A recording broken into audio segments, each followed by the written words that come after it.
Bu videoda hep beraber Türk lirasıyla Sri Lanka'da bir tatil ne kadara mal olur? Aşağı yukarı bunun yanıtını arayacağız. Burayı tercih etme nedenim hem doğu hem batı tarafındaki sahillere ulaşım kolaylığı. Burada genelde güney sahillerine gelen turistlerin yaptığı atraksiyonlardan bahsedeceğim size. Bu gerçekten Sri Lanka'nın kültürünü yansıtan karelerden bir tanesi. Bakın adam para istiyor, görüyor musunuz hemen? Okay. Okay, I don't want. Yani bu fiyatlara bir günlük motor kiralıyorsunuz. Sri Lanka'ya gelmişim. Oh, denizime girmişim. Gel keyfim gel. Dünya boştur lo.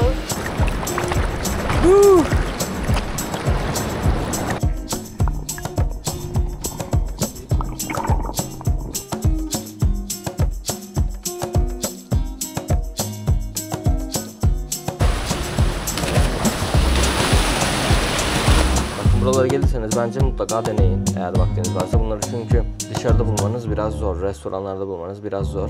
Yeni öğrenecekler için gayet uygun gibi gözüküyor. Bakın insanlar burada deneyiyor. Az önce sordum, kiralama ücreti ve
Yeah, let's take one family photo here, over here.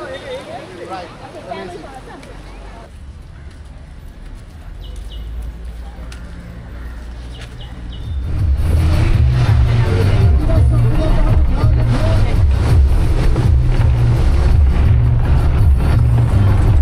Selamlar arkadaşlar, Sri Lanka'nın güney sahillerine geldim.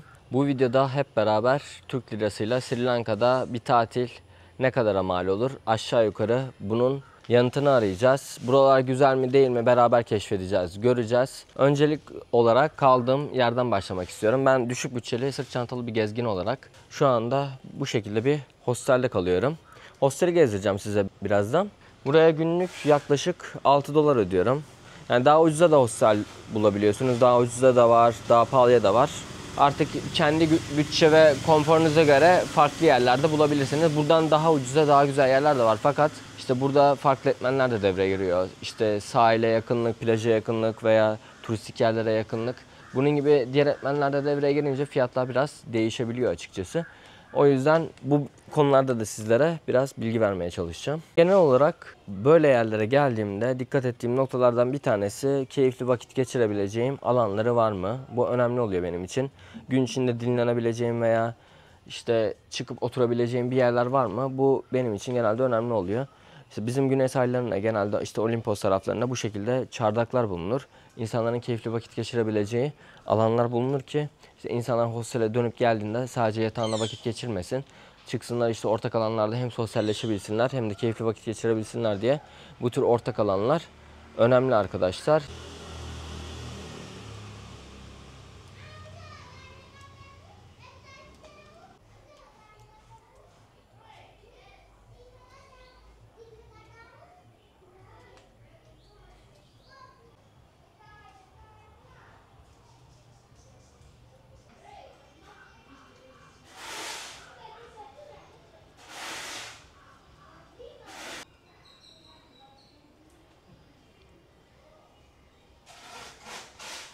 Şu anda benim kaldığım lokasyon Kundalgama olarak geçiyor. Burası arkadaşlar güney sahillerinde aslında orta noktada bulunan noktalardan bir tanesi. Burayı tercih etme nedenim hem doğu hem batı tarafındaki sahillere ulaşım kolaylığı. Burası hem sahile 200 metre uzaklıkta, çok yakın.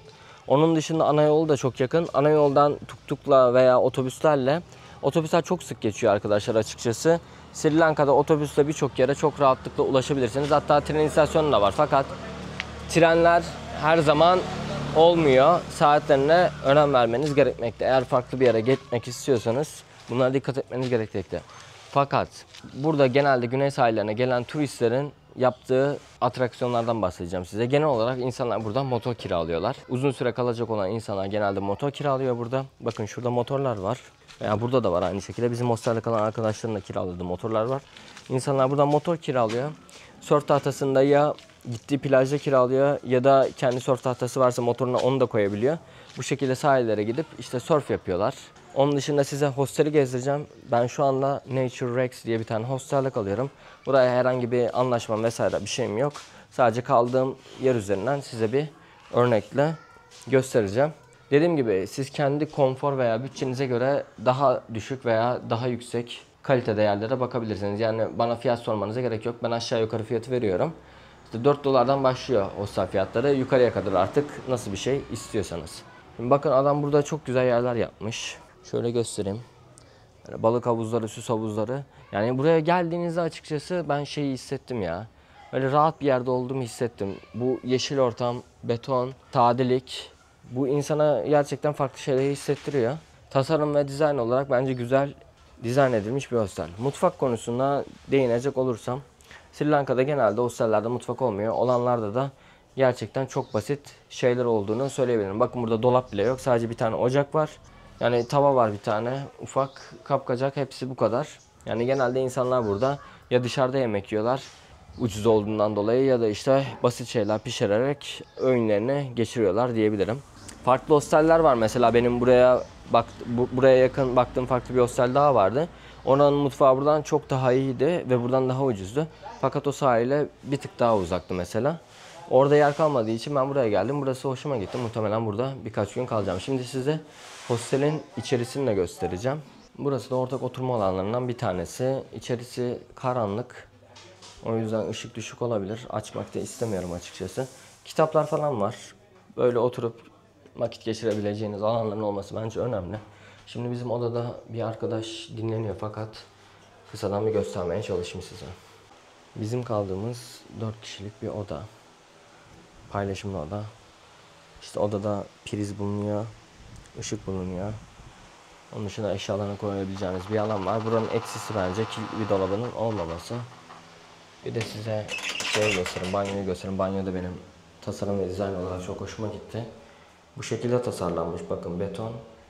Suyu açtığınızda şeyden dökülüyor, işte şuradan dökülüyor. Bakın bu şekilde. Aynı şekilde duş da o şekilde. Bakın duşu yukarıdan akıyor ve açık. Dışarıya doğru açık. Böyle tamamen taş ve betondan dizayn edilmiş. Yani burada çok fazla nem olduğundan dolayı yozlaşma da çok oluyor.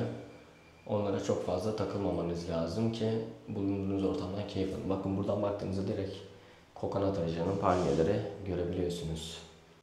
Mutfak banyo bu şekilde arkadaşlar. Sri Lanka'ya geliş süreciyle alakalı ilk videoda genel olarak bilgileri verdiğim vize süreçleri, uçak biletleri, nasıl gelirsiniz, neler yaparsınız falan videolarda bunları genelde paylaşmaya çalışıyorum.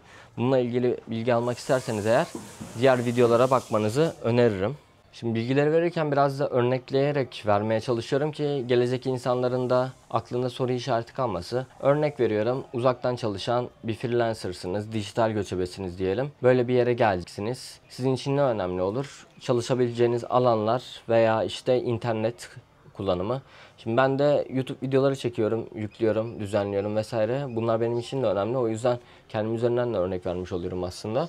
Şimdi Sri Lanka'nın genelinde internet erişimi biraz sıkıntı olabiliyor. Yani paketler düşük. İşte 100 GB interneti 7-8-10 dolara alabiliyorsunuz. Fakat işte hız olarak her yerde aynı stabiliteyi sağlamıyor açıkçası. Dağlık alanlar var veya işte böyle ormanın içinde kaldığınız alanlar oluyor. Oralarda mesela çok iyi yüksek hızlı internete ulaşmanız bazen zor oluyor. Hatta hostellerin bazıları internet erişimi bile sağlamıyor size, sunmuyor yani bu seçeneği.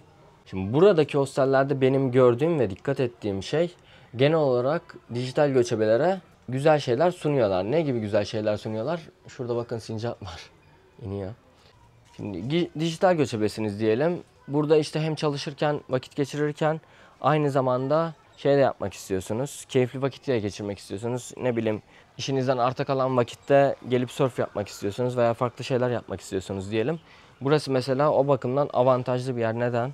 Çünkü ben işte speed test yapıyorum genelde gittiğim yerlerde. Burası 50 megabit download, 60 megabit upload hızı veriyor. Bu çalışmak için çok iyi bir hız gerçekten. Hani video yüklemek için de benim için de gayet güzel bir hız olduğunu söyleyebilirim. Eğer bu tür işlerle de ilgilenip buralarda tatil yapmayı düşünüyorsanız belki fikir vermesi açısından sizin için de iyi olacağını düşünüyorum arkadaşlar. İşte plaja dediğim gibi 200 metre. Çıktığınızda öğle arasında bile gidip gelebilirsiniz. Onun dışında akşam vaktinde çıkıp gidebilirsiniz. Çok yakın. Yani vaktinizi iyi değerlendirebilirsiniz. Sri Lanka bu arada Türkiye'den 2,5 saat önde gidiyor. İleride yani. Zaman yönetiminizi iyi yaptıktan sonra bence uzaktan çalışanlar da burada gayet verimli bir şekilde hem çalışabilirler hem de tatillerini yapabilirler.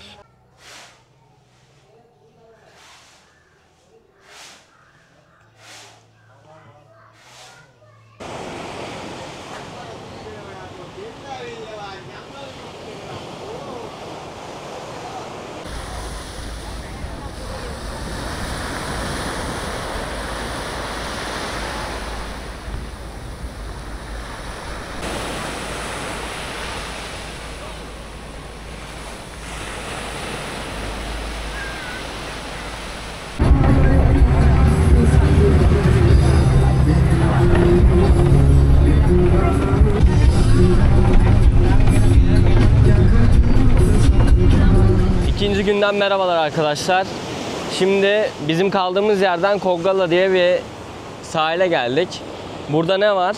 Niye geldik buraya? Burada kazık balıkçıları var. Bu kazık balıkçıları Sri Lanka'nın işte geleneksel balık yöntemlerinden birini uygulayan balıkçılar olarak geçiyor. Peki neden bu insanlar bu şekilde balık tutuyorlar? Onu söyleyeyim. İleride gördüğünüz gibi kayalık alanlar var.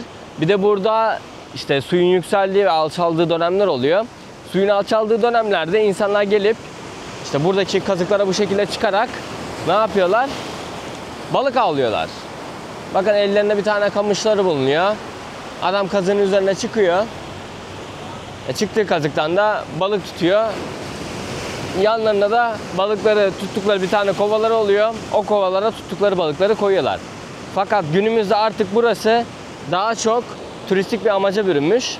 Yani buraya gelen turistlerden fotoğraf için veya video için para istiyorlar. Bana herhangi bir şey söylemediler fakat genelde parayla yani yapıyorlar artık bu işi. Düşük sezonda bunu daha çok fotoğrafçılık için yapıyorlarmış.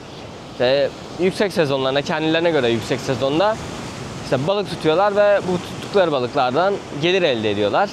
Buraya kadar gelmişken bunları da paylaşmak isterim. Yani turistik bir şey olmasa aslında bunu böyle belgesel tarzında bir şey yapmak isterdim ama çok da açıkçası bu turistik olaydan sonra benim de bu konu üzerine pek bir şey yapmak içimden gelmedi. Öyle söyleyebilirim. En azından buraya gelmişken sizlerle de bu görüntüyü paylaşmak istedim. Çünkü bu gerçekten Sri Lanka'nın kültürünü yansıtan karelerden bir tanesi. Şimdi size bu kurdukları sistemi göstereyim. Bir tane dik bir tane kazıktan oluşuyor burası ilk önce. Üzerine basamaktan inşa etmişler.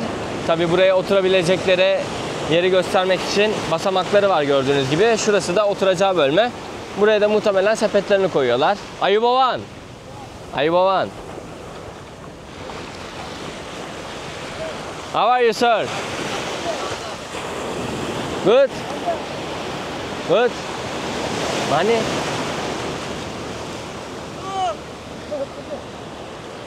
Bakın adam para istiyor, görüyor musunuz hemen? Burada insanlar genelde artık şeye bürünmüş yani hakikaten. Okay. You only photo, they have pay money, okay? Okay, I don't want. No photo, okay? Okay. You just also get. Okay. Very sorry.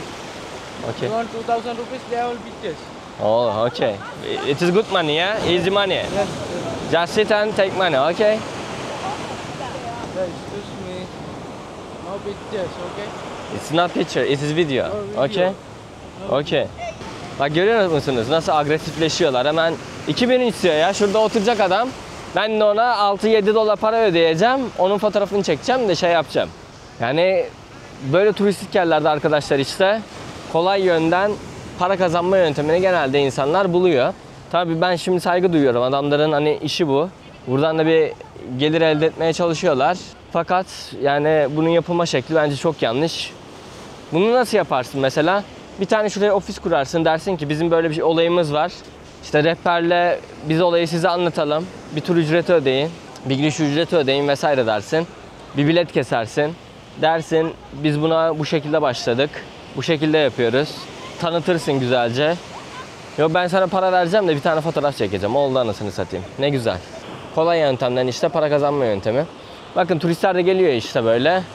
Çıkıyorlar kendi fotoğraflarını falan çektiriyorlar. Böyle işler yapıyorlar yani. Buraya gelirken yol üzerinde motorcularla karşılaştım, motor kiralayanlarla. Onlara sordum ne kadar kiralıyorsunuz günlük diye. 2000 rupi istedi onlar da. 2000 rupi de yaklaşık 6.7 dolar falan yapıyor. Yani bu fiyatlara bir günlük motor kiralıyorsunuz. İçine şey dahil değil. Petrol vesaire dahil değil artık. Onu kendiniz koymanız lazım. Genelde burada turistlerin yaptığı şey zaten motor kiralayıp çevredeki sahillere gitmek. Orada işte surf yapmak, surf kiralamak gibi düşünebilirsiniz. Yani buradaki olay turistliğe dönmüş söylediğim üzere ama gelip görülebilir. Ben önceden bakmıştım, buraya gelip ziyaret etmek istiyordum. Ben bunun geleneksel yapılan yeri var mı ona bakıyordum aslında. İşte öyle bir yer bulsaydım oraya gidip böyle belgesel tarzında bir içerik çekmek istiyordum. Fakat dediğim gibi artık turizme döndüğü için olay maalesef böyle kısaca geçiştirmek zorunda kaldık.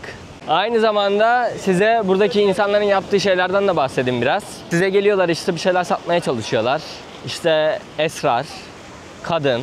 Bu sahil kesiminde bunlar çok yaygın oluyor. Genelde bakın dünyanın neresine giderseniz gidin. Bu sahil kesiminde satılan şeyler dünyanın her yerinde aynıdır. Güney Amerika'da da aynı şekildeydi.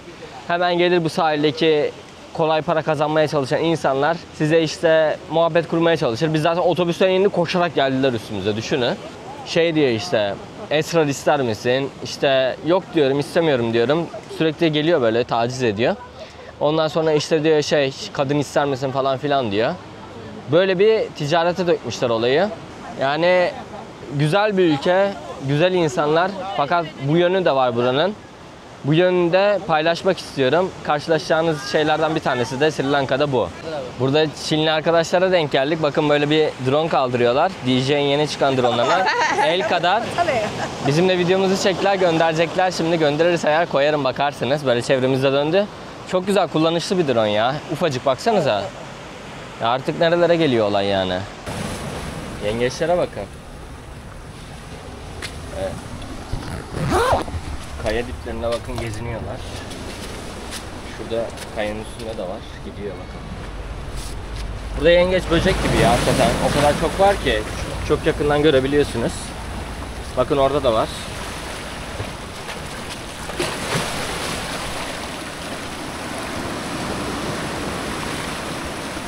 Burası da böyle bir sahil. Bakın şurada kayalar falan var işte. Burada da oturuyorlar yine. Turistler için. Turistler de oturmuş. Her türlü işte parasını çıkartıyor. Ama buralar böyle yüzülmek için güzel yerler. Yani bu sahil boyunca zaten şeye kadar, Gayye'ye kadar böyle gole kadar, gol diyorlar. Bayağı güzel yerler bulunuyor. İnsanlar işte ya surf yapıyor burada dediğim gibi. Ya geliyorlar yüzüyorlar ya böyle deniz aktivitelerinde falan bulunuyorlar. Burası gayet güzel gözüküyor. Sığ sular. O yüzden keyifli. Şimdi biraz da buranın keyfini çıkartalım. Bakın böyle doğal havuzlar oluşmuş kayalık alanda.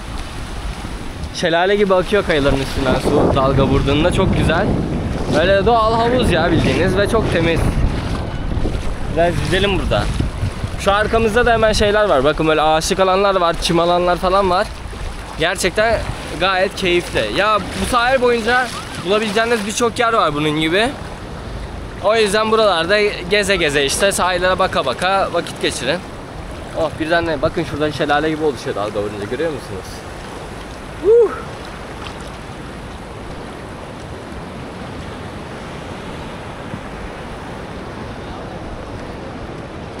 Harika temiz ya. Su harika gerçekten.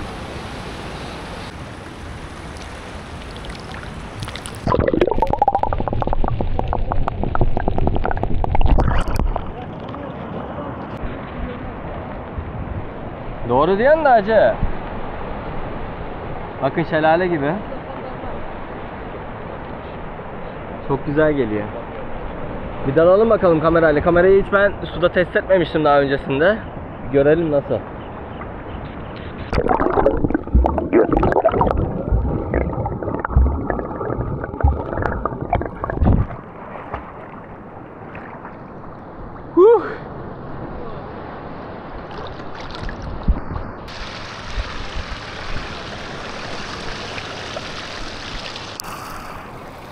Bakın su geliyor oradan böyle.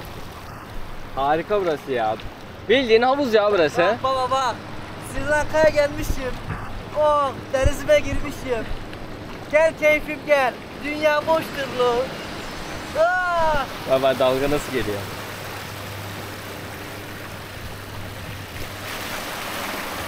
Ben şöyle yüzeceğim.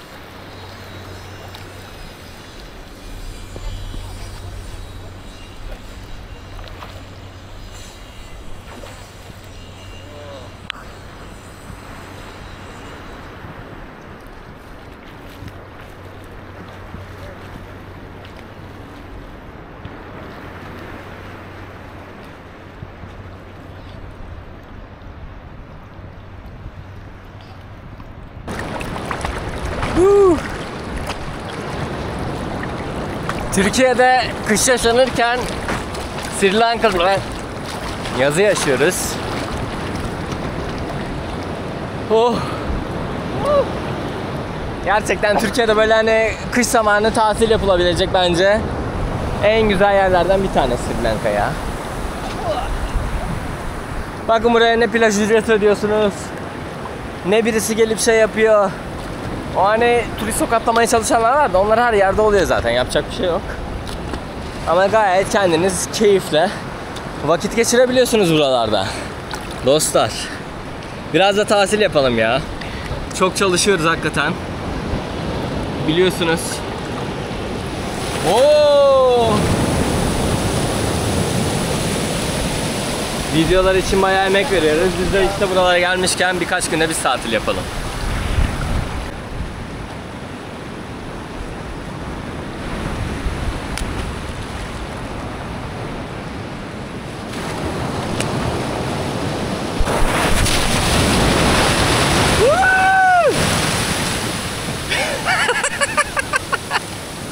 Harika ya. Bakın dalga nasıl geliyor. Bak bak bak bak.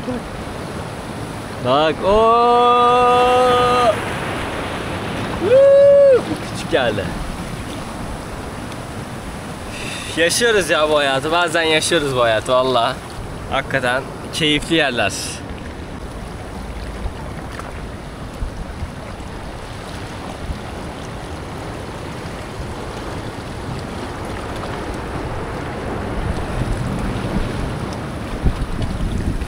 Aa, balıklara baksanıza ya, kıyıda bunların hepsi bakın. Aa, kıyı böyleyse yani açıkları siz düşünün abi.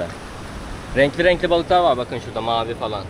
Durun size kamerayı sokup da göstereyim onları. Bilmezlerse. Adeta bir yaşam kuşu arkadaşlar.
Sri Lankan fisherman. New style. New style. मैं फोटोग्राफ ध्यान ने वाइडर कराने को Okay, I am going there.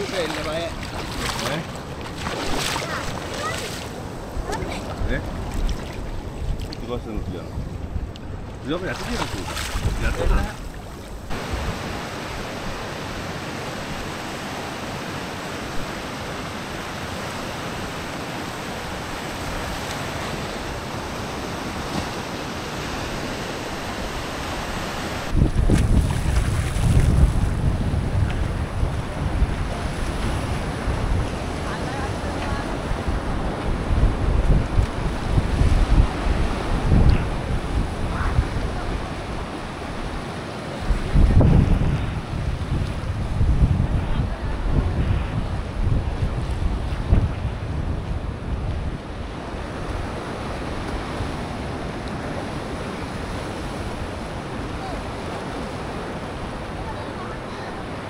Kaşırın yana.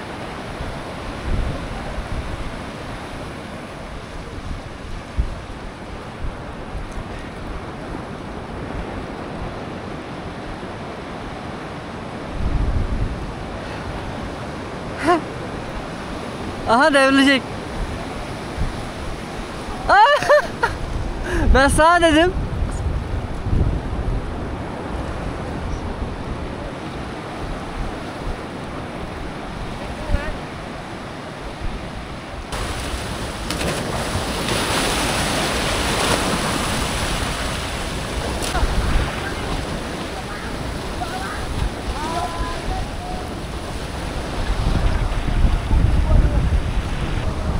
Üçüncü günden selamlar, günaydın dostlarım.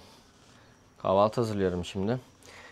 Bakın burada mutfak kültürü çok gelişmemiş. Hani yemekleri dediğim gibi zayıf.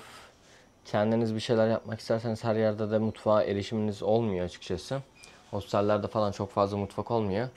Evet, genelde mutfaklarda böyle tek ocak, birkaç tane böyle kapkacak falan oluyor. Basit şeyler yiyorlar zaten burada, pilavdır, hamur işidir. Şimdi ben dışarıdan şey aldım. Bakın buralara geldiyseniz bence mutlaka deneyin eğer vaktiniz varsa. Bunları çünkü dışarıda bulmanız biraz zor. Restoranlarda bulmanız biraz zor. Tropikal iklimde genelde olan işte batata ve sweet potato diyorlar. Altta da beyazı var. Bunları alıp haşlayacaksınız. Yaklaşık 30 dakikada hazır oluyor. Çok tatlı gerçekten. Hani bizim yediğimiz patateslere göre tatları çok tatlı. Şimdi biraz daha hazır olunca tekrar gösteririm size. Onun dışında bakın hostelde şöyle muz koymuşlar, kokonat koymuşlar. Buradan ücretsiz alıp yiyebiliyorsunuz. Genelde bir de hostellerde bu şekilde damacana da koyuyorlar. Suyunuzu da alabiliyorsunuz. İşte çay kahve falan bazen oluyor. Onları bulabiliyorsunuz yani.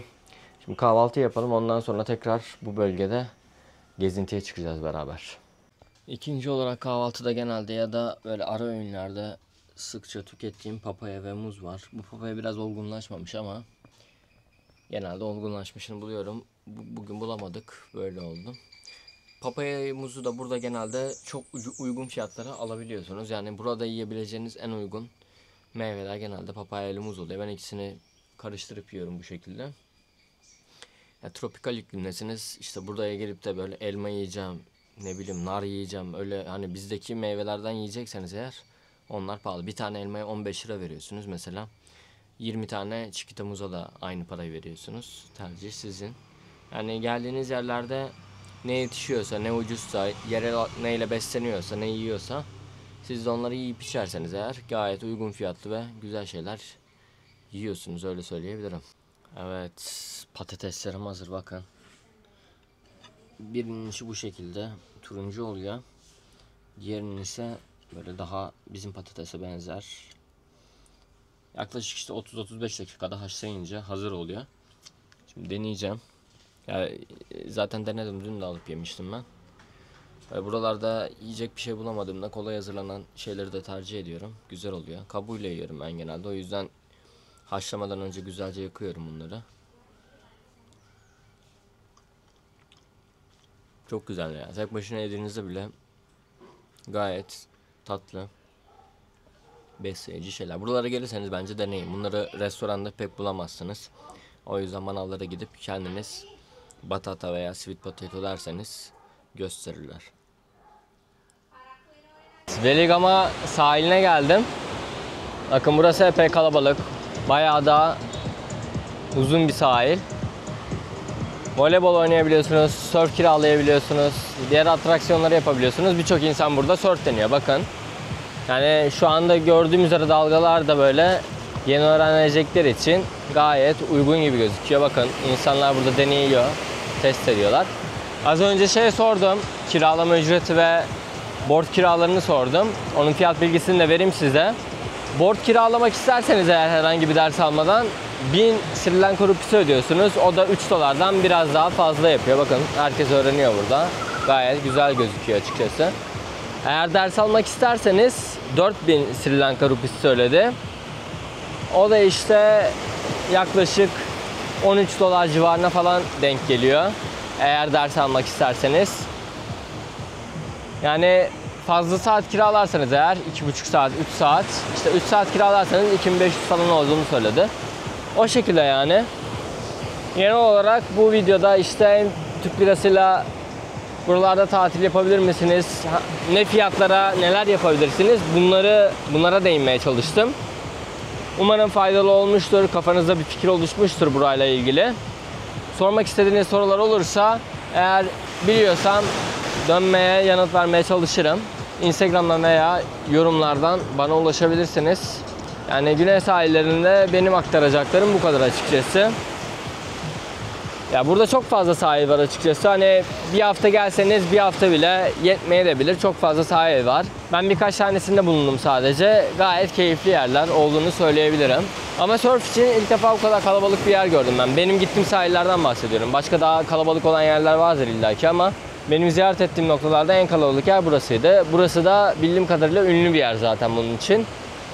Herhalde insanlar da bu nedenle burayı tercih ediyorlar.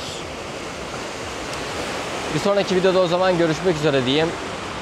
Sri Lanka'nın güney sahillerinden hepinize selamlar. Kendinize iyi bakın. Hoşça kalın.